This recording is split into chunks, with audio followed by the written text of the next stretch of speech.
شادی جو ہے جتنی کم وسعت میں ہو سکے وہ کرنی چاہیے. اس میں جو ہے ہم جب حج ہم پر فرض ہو جاتا ہے، جب اتنی وسعت ہو جاتی ہے تو ہم جو اس میں ہیلے بہانے تلاش کر کے کسی طرح بچنے کی کوشش کرتے ہیں. اللہ کے نبی صلی اللہ علیہ وسلم نے جب حج فرض ہوا، حج کی فرضیت کے بعد اللہ تبارک و تعالیٰ کے نبی صلی اللہ علیہ وسلم نے اپنے صحابہ کرام کو خطاب کیا، تقریب کی، بیان کیا. اور اللہ کے نبی صلی اللہ علیہ وسلم نے اپنے صحابہ کرام کو جب بتلایا کہ تم پر جو ہے حج فرض ہو گیا، حج فرض ہو گیا، تو لہٰذا آپ لوگوں کو چاہیے کہ اس کی طرف حج کریں، اس کی طرف جائیں. تو ان میں سے ایک صحابی رضی اللہ عنہ کھڑے ہوئے اور انہوں نے کہا کہ اللہ کے نبی، کیا زندگی میں یعنی ایک بار کرنے کے بعد ہر سال جو ہے حج کرنا فرض ہے؟ اللہ کے نبی صلی اللہ علیہ وسلم خاموش ہے، آپ نے کوئی جواب نہیں دیا. پھر وہ صحابی کھڑے ہوئے اور پوچھے کہ اللہ کے نبی بتائیے، کیا ہر سال حج کرنا فرض ہے؟ پھر اللہ کے نبی صلی اللہ علیہ وسلم خاموش رہے. پھر انہوں نے سوال کیا کہ اللہ کے نبی، کیا ہر سال حج فرض ہے؟ اللہ کے نبی صلی اللہ علیہ وسلم نے فرمایا کہ تم سے پہلے جتنی امتیں تھیں ان کو ہلاکت اسی وجہ سے ہوئی کہ وہ اپنے انبیاء علیہ السلام سے بہت زیادہ سوال جواب کرتے، اور ان سوال جواب کے کرنے کی وجہ سے اگر میں یہ کہہ دیتا کہ ہاں ہر سال فرض ہے تو تم پر جو ہے ہر سال حج کرنا فرض ہو جاتا. لہٰذا میں اسی وجہ سے خاموش رہا تاکہ یہ بتانا مقصود ہو کہ زندگی میں صرف ایک بار جو حج فرض ہے. اور یہی ہوا کہ پہلی امتیں جتنی آئی ہیں ان کی امتیں اپنے نبیوں سے بہت زیادہ سوال کیا کرتی، اور اللہ تبارک و تعالیٰ سوال کرنے کی وجہ سے اتنے احکام کے اوپر نازل کرتا رہتا ہے اور وہ احکام کو پورا نہیں کر پاتے.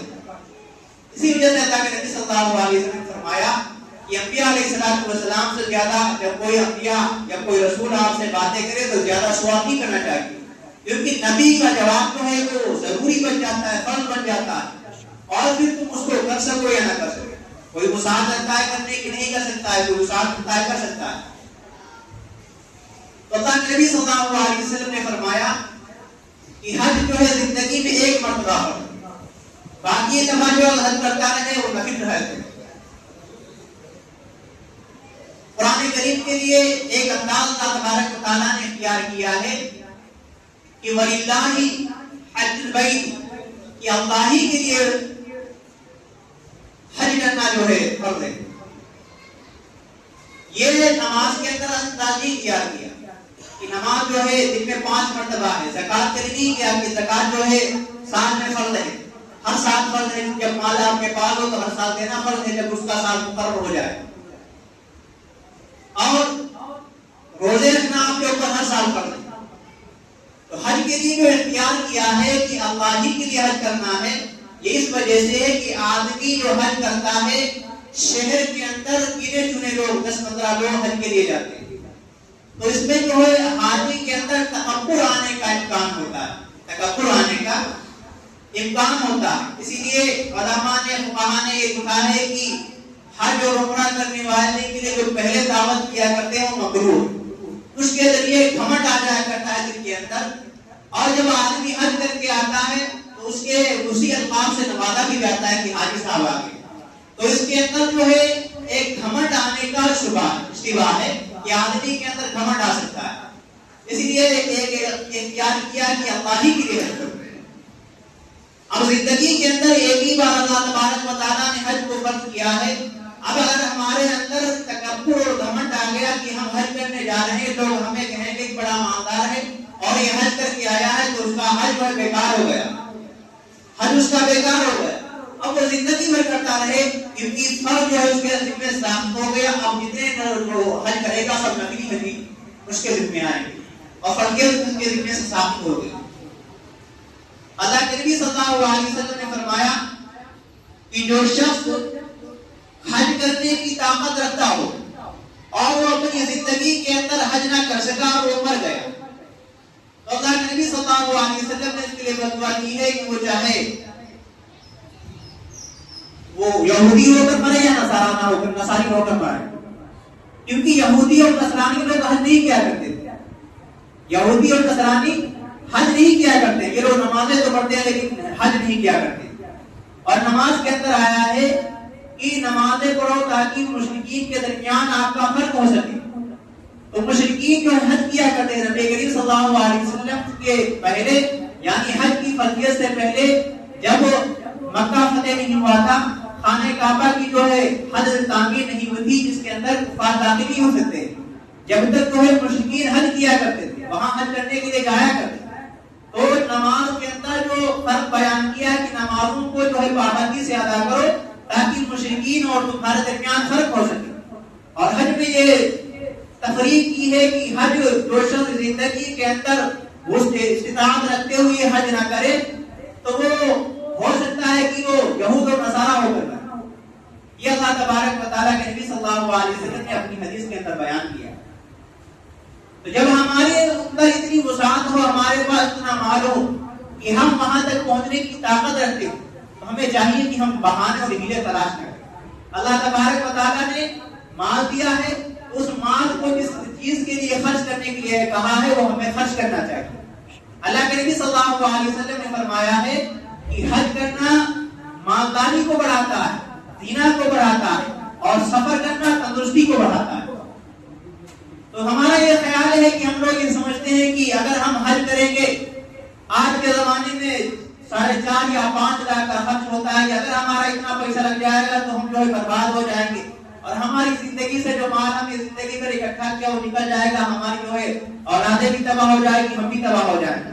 یہ آدمی تصور کرتا ہے. اللہ کے نبی صلی اللہ علیہ وسلم نے جو بات کہی ہے وہ حق ہے, وہ سچ ہے, اور ہم سب کا اس پر ایمان ہے. اللہ کے نبی صلی اللہ علیہ وسلم نے فرمایا ہے کہ حج کرنا جو ہے زنا کو بڑھاتا ہے, مالداری کو بڑھاتا ہے, اور سفر کرنا, حج کے لیے سفر کرنا تندرستی کو بڑھاتا ہے. اور حج کرنے کے والے کے لیے اللہ تبارک و تعالیٰ نے یہ ثواب رکھا ہے کہ جو شخص حج مبرور کرے, اللہ تبارک و تعالیٰ حج کرنے کے بعد اس کو واپس لوٹاتا ہے, جیسے ایسے واپس لوٹاتا ہے جیسے ابھی وہ ماں کے پیٹ سے جنا ہو.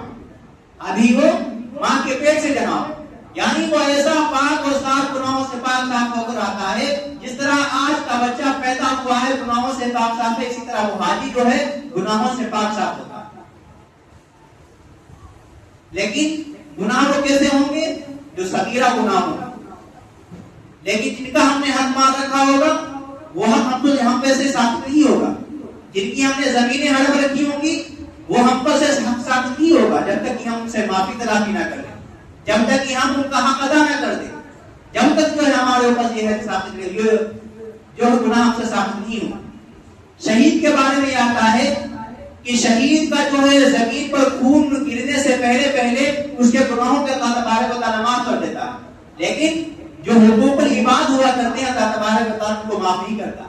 یعنی ہم نے کسی کے چیز غصب کر رکھی ہے, ہم نے کسی کو پریشان کر رکھا ہے, ہم نے کسی کو تکلیف دے رکھی ہے, تو جب تک ہم اسے معافی تلافی نہیں کر لیں گے تب تک ہمارے اوپر سے اس کے گناہ ثابت نہیں ہوگی, اس کا حق ہمارے اوپر برابر جاری رہے گا.